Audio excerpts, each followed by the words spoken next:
And I give the call to the member for Dobell. And thank you, Mr Deputy Speaker. And I rise today to support small business. And from this side of the parliament, you won't hear any negative rhetoric, no bullying, no hypocrisy, no personal attacks, and no whinging that we've just heard from Australia's biggest whinger, and no cheap stunts. In fact, it's quite ironical that we just heard from Australia's biggest whinger when we're about to introduce the biggest small business package in our nation's history and the lowest small business company tax rate in almost half a century. This government understands the important contribution small business makes to the Australian economy.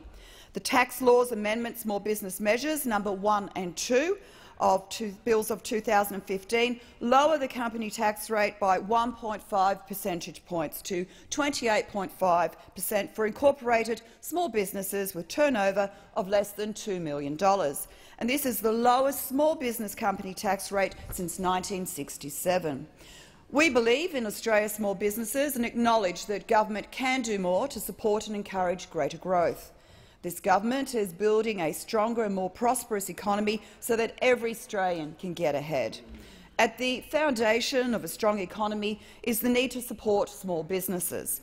And we need to provide more support for entrepreneurial Australians who are looking to create Australia's new innovative jobs. The government is supporting eager young people with new ideas and mums and dads who are prepared to wager the family home to start a new business. And these are the building blocks of our stronger economy and future prosperity. Mr Deputy Speaker, small businesses will pay less tax for income years that commence on or after the 1st of July 2015. This fulfils our 2013 election commitment. Unlike members opposite who had a budget night epiphany about the importance of small business, this tax break has been a long-held commitment of this government. And sadly, rather than congratulating the government on our achievement, members opposite sought to politicise the announcement and also have a cheap stunt, right? Just a cheap stunt.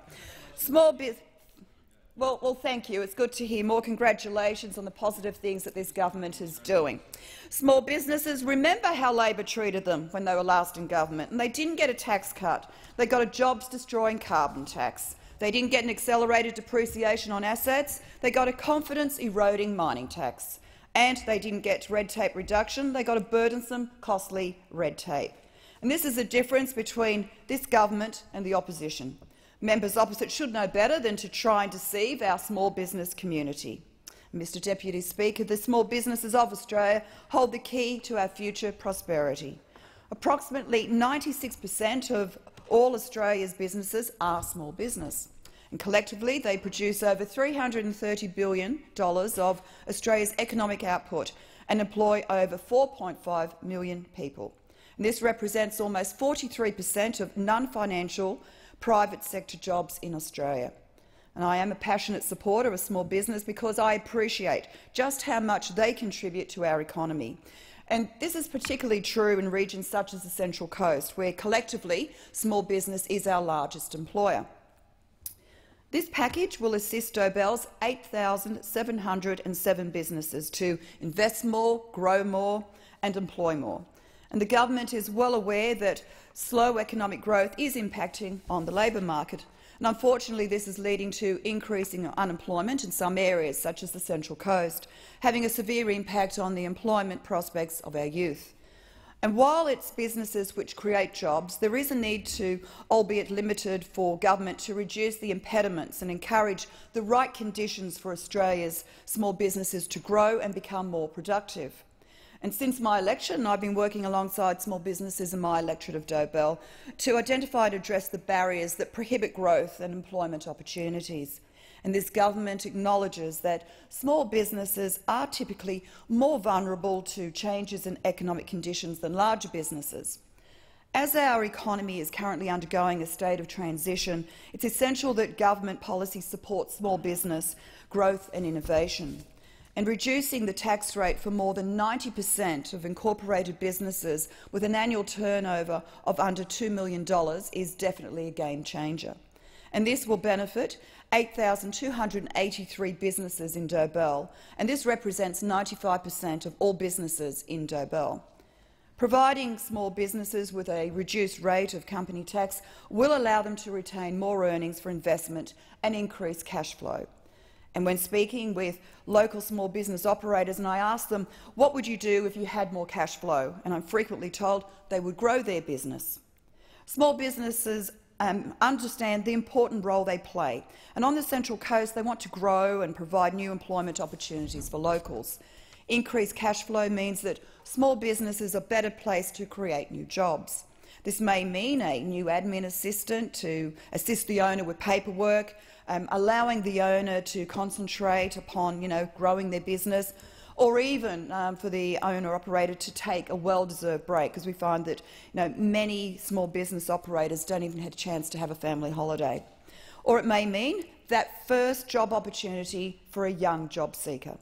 In addition, small businesses with an annual turnover of under $2 million will be able to immediately deduct each and every asset costing $20,000 and under that they purchased between the 12th of May and the end of June 2017.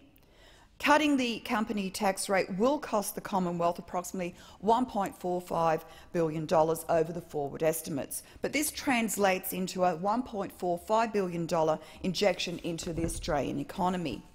In 2013-14, Australians started over 280,000 small businesses. And our $5.5 billion jobs and small businesses package will create the right conditions for small businesses to thrive and grow.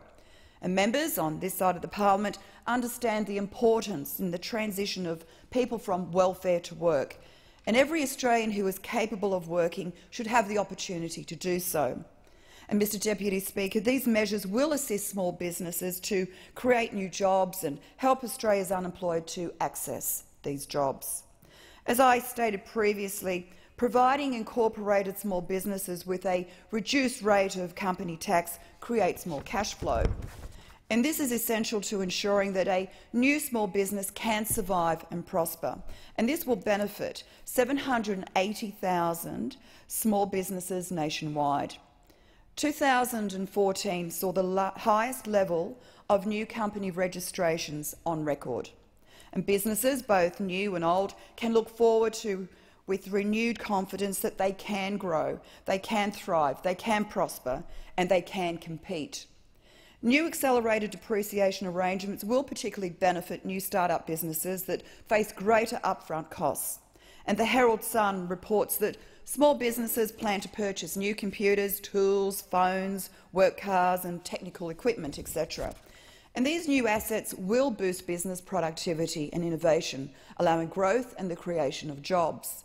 These bills will also ensure that the maximum amount of franking credits a small incorporated business can attach to its dividends in a year will not be reduced along with the tax rate. And by doing so, we are allowing small companies to distribute surplus franking credits accumulated in previous years, reducing the tax their owners pay when they receive dividends.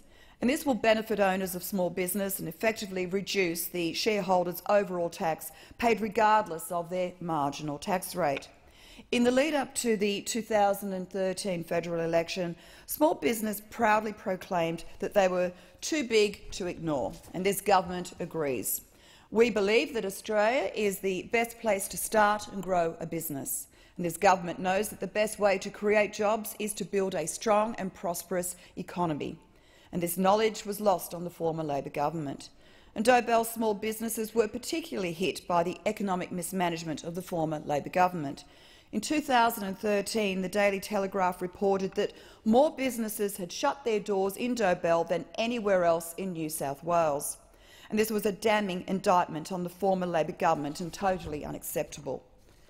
Over the next 15 years, the Central Coast is expected to grow by 100,000 people, and our region will need an additional 45,000 jobs to address the employment needs of this growth. This simply will not happen without strong small business. Small businesses in Dobell now have a new lease on life. Small businesses will be better placed to generate local employment in a region where over 38,000 people commute out of the region daily for employment. And we will see more jobs created for our youth, addressing the ongoing youth unemployment issue that has inflicted the Central Coast for many years. This is real action for small business that will deliver real outcomes. And I look forward to continuing to work alongside Dobell's local businesses to expand their opportunities and increase the prosperity for everyone in our community. And Mr Deputy Speaker, I commend these bills to the House. I thank the honourable